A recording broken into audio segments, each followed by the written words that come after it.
Hello! Welcome back to another video. I'm a little late, we're like nearly a week into April now and I've not had a video out, so I thought it was the perfect timing to come on here and do a little March wrap up of everything I read in March. It is Easter weekend, so I am in my cozy, comfy clothes, no makeup, so please join me and get as cozy and comfy as possible as I run you through all of the books that I read in March. I ended up reading 7 books, I want to say, in March. Yeah, I think 7 books in total, which I was very happy with considering I was in quite a reading slump in February. So yeah, let's get into the wrap up and I'll show you what I read. So the very first book I finished in March was actually one of the books I had read in February that I carried over because my reading slump just wouldn't let me finish it. And that was Finley, Donovan is Killing It. I started this on a bus ride in February that I was taking and I read like a good chunk of it in the first sitting and I was really enjoying it, so I don't know why my slump like wouldn't let me pick it back up. But this basically is following a writer who is trying to publish her next novel. She is meeting with her publicist in a like cafe type scenario, and while she's sitting discussing her next book, which is about a woman who murders somebody, there's a woman sitting in a table next to them and she overhears the conversation and she thinks that the plot of the book is actually real life and starts to think that Finley is actually like a hitman. So she leaves a little note for her on the table asking her to kill her husband and she will pay a large sum of money for her to do that. So Finley, who is actually seriously considering it, is like, no, I'm not going to do this, but what's the harm in just like meeting this man, like this woman's husband, and seeing like what's so bad about him that she literally wants him dead.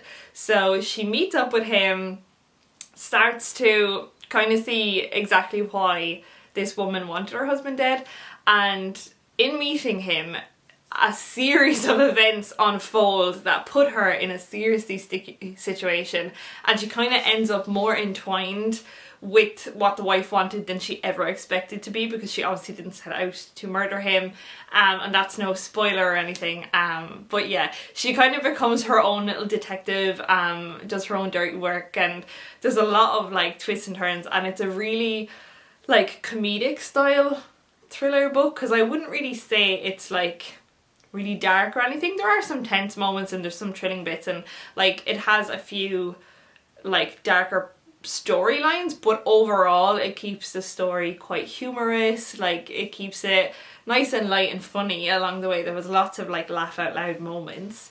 So yeah, overall I rated this one 4 stars. I really enjoyed it and I will definitely continue with the series. I think I have the second and third book. Is there only 3? Is it a trilogy? I'm not sure, but I'm pretty sure I have the second book for sure anyway on my Kindle, so I will definitely pick that up sometime in the future. I'm not sure when yet, but I definitely do want to get to it because I do think it's a good, like, you know they're going to be solid good reads and you can get a good laugh out of them too. So yeah, I really enjoyed this one. Next up was a book that I actually downloaded on Audible. I got an email a while back off of Amazon offering me 2 free Audible credits, so I was obviously like, yes, I'm going to take them. So I had a little browse and I ended up going with The Midnight Man by Caroline Mitchell. I had to look up who that was by because I forgot. And this was so good. I really enjoyed this. I feel like when you get an audiobook, there has to be a good narrator for you to like really find yourself immersed in it, and thankfully Audible do have the option to like have listen to a little snippet before you buy it. So yeah, I used one of my credits to get The Midnight Man, and so I started doing that because I am a freelance worker who works from home, so I love sticking on an audiobook in the background when I'm like doing my work. And I flew through this one, like flew through it. It was so gripping, really juicy. The story is basically based around a murder that happened in a big spooky house many years ago, where the only survivor was a little girl who was found in her wardrobe, and it's believed that the killer was the dad, that he killed all of the family and the only reason she escaped was because she had hidden the wardrobe. Then the book begins a good few years later where that house is now still laid abandoned. And obviously because of its history, a lot of the locals, and especially like the local like teenagers and kids, have kind of associated the house as being haunted. So there's this game played annually around Halloween called The Midnight Man, where people go into the house and there's this little like poem and stuff you have to say, and you have to go in there and like switch all your lights off and stay in the dark, and you're supposed to basically call the Midnight Man, who I think is supposed to be like the spirit of the dad who killed his family. And so there's a group of these teenage girls who go to this house and they decide to play the game. Anyway, lo and behold, I think 6 of them go and only 5 of them return. There starts the mystery of what actually happened. So in this one we're following a detective who has moved back to the town. She used to live there years ago and she's now back, and it kind of like gives a little hint that something happened to her where she had to leave the police force. It had something to do with her former partner, and so she's kind of back and trying to like regain the trust of the police force and trying to prove herself as a police officer and a detective. So they kind of give her a little insight into this case, but she goes full-blown investigation, which she is not really supposed to be doing. But because she used to live there, she knows a lot more people, and she kind of dives into just interviewing a lot of people into the disappearance of the young girl that's gone missing. And what she unfolds is quite dark. I really liked this one as well because it had some like paranormal style elements, like not really like ghosts or anything, but there is a little boy in it who has like premonitions, and they do use him in the case to kind of figure out things, which I thought that was a really cool touch. I'm not sure, but I think this could be YA. But yeah, I really enjoyed it. I really enjoyed this one. I rated this one 4 stars as well. It was a really easy read. So if you do see it on audiobook or Audible, like I would highly recommend the audiobook. It read really nicely to listen to, and yeah, I really enjoyed it. It was definitely something different, but it's very gripping and there's a lot of twists and turns. I did not see what was coming at all, so that's always a win for me.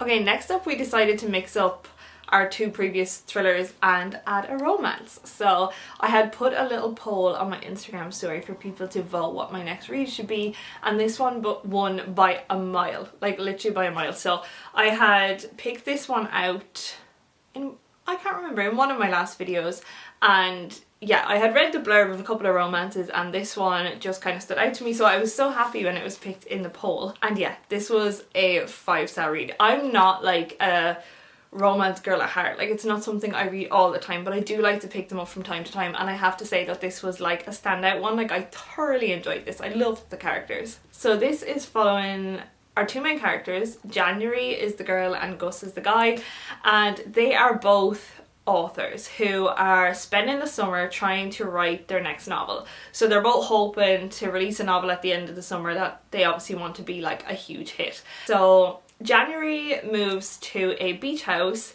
that was owned by her father, who has passed away, and she moves out there quite hesitantly, as she had found out that this was a home that her dad owned that her and her mother did not know about, because he had a secret second life basically. So to go out there and write a book was very hard for her. When she moves out there, she realises that the guy living in the beach hut next door is Gus, and Gus is somebody that she knew from college, like not really personally, but she did have a semi crush on him, but also like a hate relationship, because this is like enemies to lovers, chef's kiss. But yeah, they kind of have always been rivals because they're both authors and they're always kind of trying to top one another. And in the past, Gus has made some sort of digs at her writing like happy ever after stories because she's a romance author. So she's always kind of thought he undermined her a little bit and has always kind of resented him for that.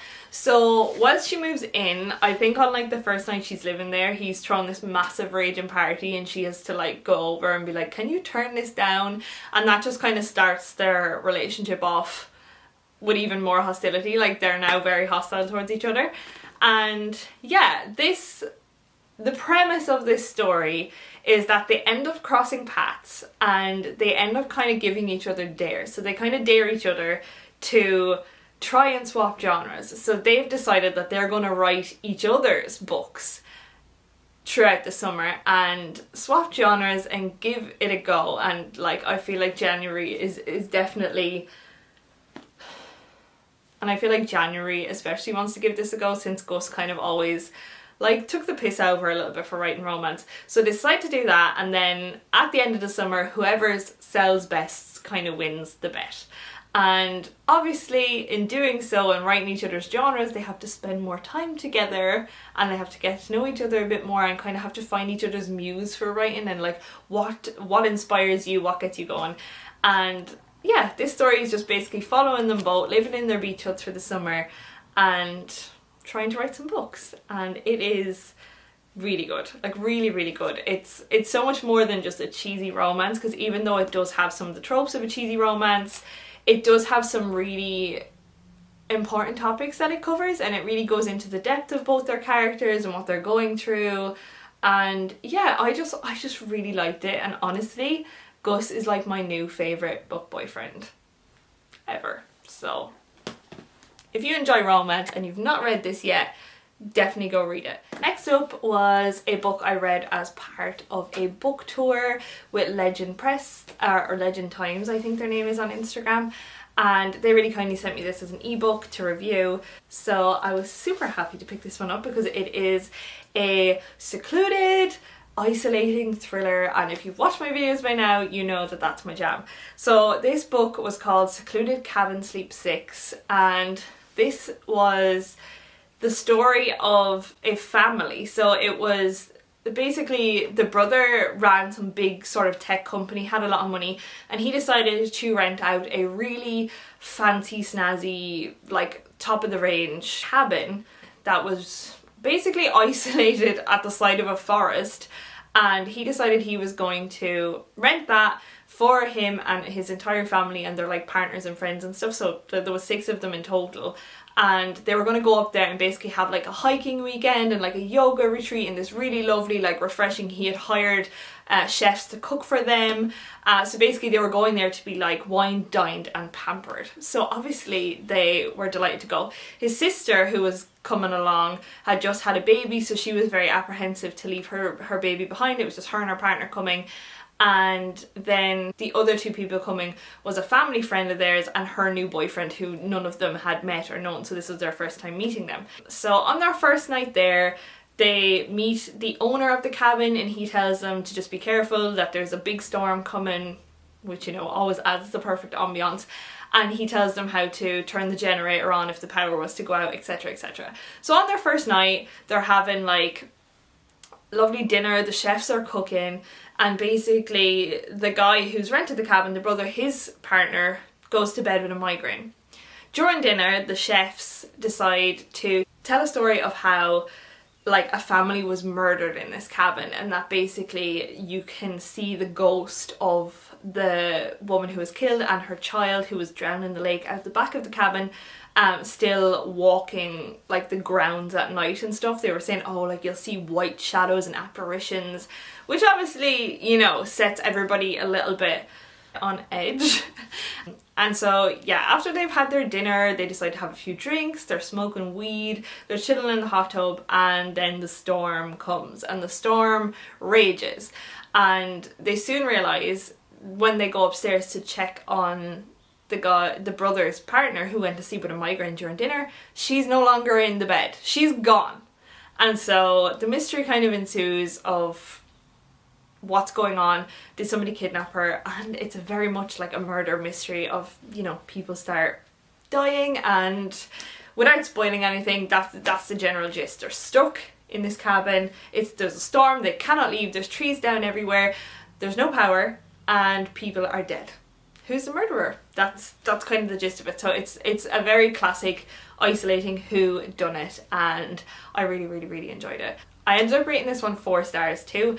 I really loved it, but I did figure out some parts of it, so for that reason it wasn't a 5-star, but it is a solid murder mystery and I really recommend it. Next up, I read The Appeal by Janice Hallett. I was definitely feeling my murder mystery whodunits at this point, and what really drew me to this one was that it was such mixed media. I had this in my TBR pile, and basically the entire book is set in emails, SMS messages, all that jazz. So this, oh, it was so good. This was so good. So it basically follows a small neighborhood town kind of thing who are running a play production. So they have their own like theatre company kind of thing. Obviously it's like a lower budget style thing where they throw pantos and plays. And at the beginning of this book, you're reading text messages between two people who are discussing that they are going to be delving through emails trying to figure out what happened. And at this point, we don't really know the gist of what happens.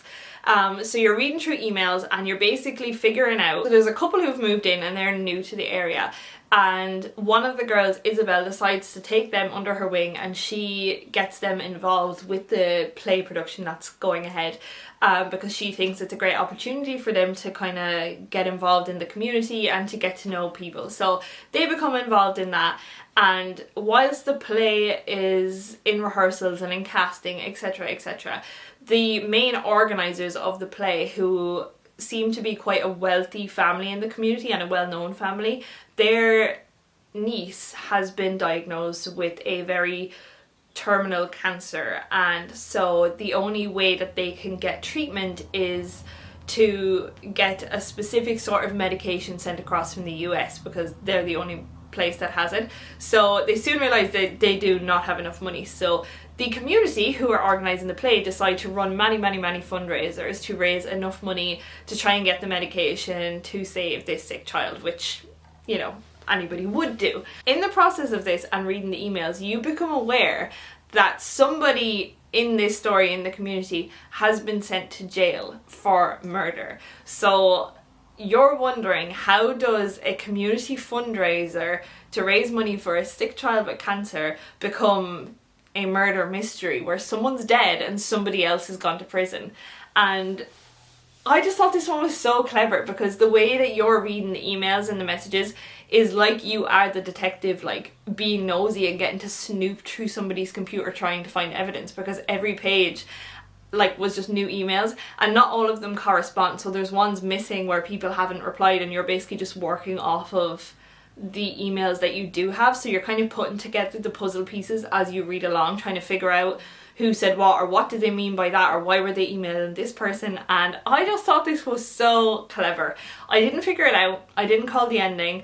There was so many twists and turns and so many awful characters. Like nearly every single person in this could have been suspected because they all were just dodgy, and it kind of showed how in a small community, like there's all these people who present themselves one way but then behind closed doors it's a whole other story, and that really shows you that.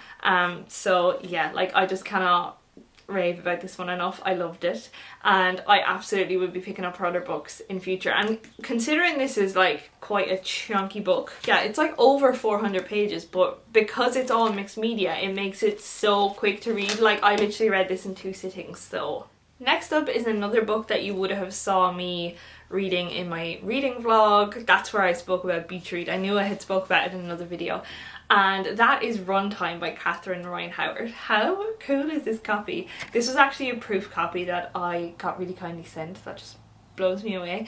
I kind of wish that they actually did release a copy like this, or I had someone comment on one of my Instagram posts being like, how cool would that have been as the cover underneath the hardback, like as the naked hardback.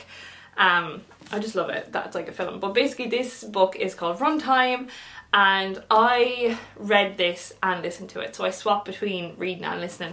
I ended up getting to, yeah, page 239, my bookmark is still in there, reading it. So I actually finished it via audiobook on my library app, and this one follows a woman who is trying to make it as an actor. She's moved away from Ireland. The book is based in Ireland, and she is out in the US trying to make it as an actress, and while she's out there she gets a call from an Irish caster asking her if she would like the leading role in an up-and-coming movie called Final Draft. The movie Final Draft is being filmed on the coast of Cork somewhere in like an isolated woods, and it's basically going to be a horror movie.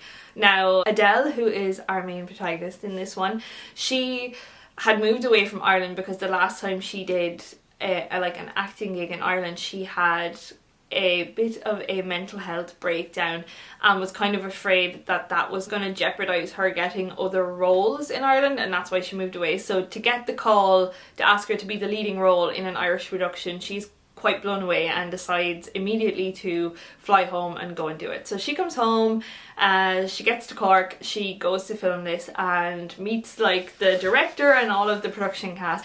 They give her the script, she gets to read the script, and the script is basically just like, yeah, like a horror movie about a woman who is living in a house and she is reading a book called Final Draft. So this is like a book within a book within a book. And basically the woman in the movie is reading a book that's a horror story, and everything she reads in the book begins to happen to her in real life, and basically her husband just doesn't believe her.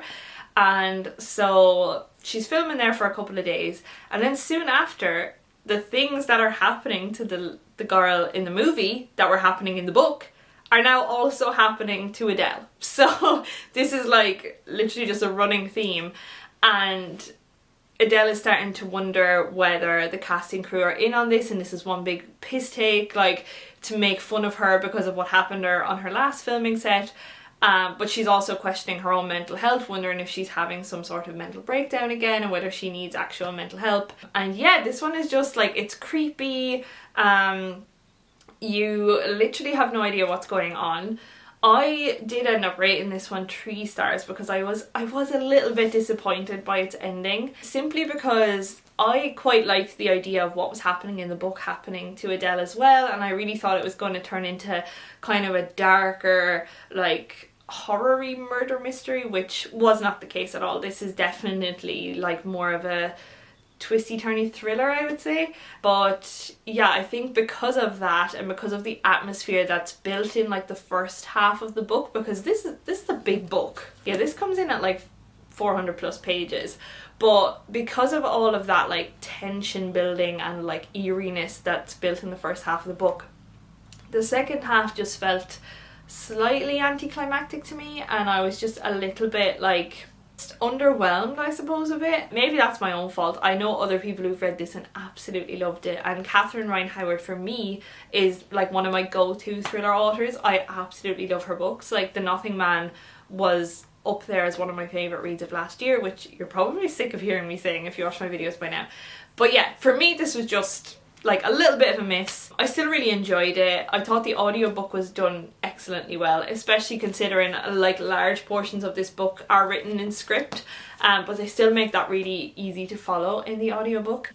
But yeah, like I would still recommend this to a lot of people. I think if you go into it knowing that it's just a thriller and there's not actually any horror elements to it despite its like kind of eerie building, I think that might help a little bit. So there's just a heads up. But yeah, I still really enjoyed this one. And then last but certainly not least was a book I picked up on literally the very last day of March, and it was a rainy, cold evening, and I was like, I just want to curl up on the couch and like binge read a book. So I was like, what's like the perfect genre to do that to? I knew it was kind of thriller, but because I had just read The Appeal and Runtime, which were both like chunky thrillers, I was like, I want something kind of quick and easy. So I decided to go to my little YA section. I'm currently sitting outside where some of my thriller books are as well, if you ever would like a little book tour of them. But yeah, I decided to hit up my YA section and I picked out Someone Is Watching You by Tess James Mackey. This was so good.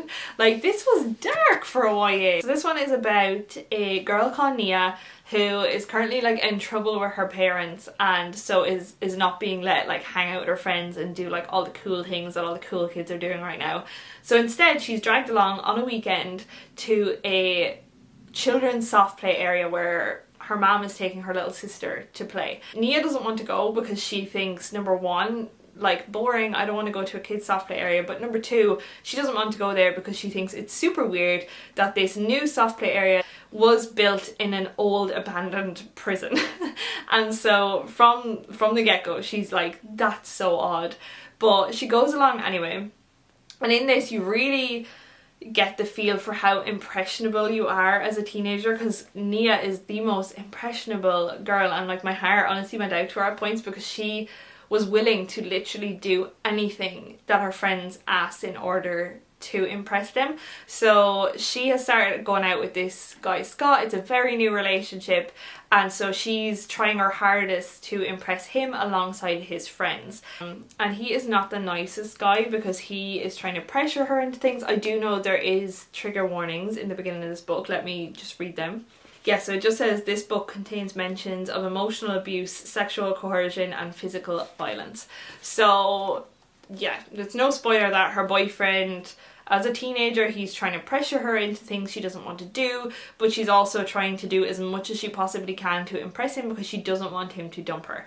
So while she's at the soft play area, there's a group chat with him and some of his friends, and they're all kind of teasing her about not being able to hang out with them, and she's obviously feeling really, you know, she's feeling spiteful towards her parents for doing this to her, which obviously they just have her best interests at heart.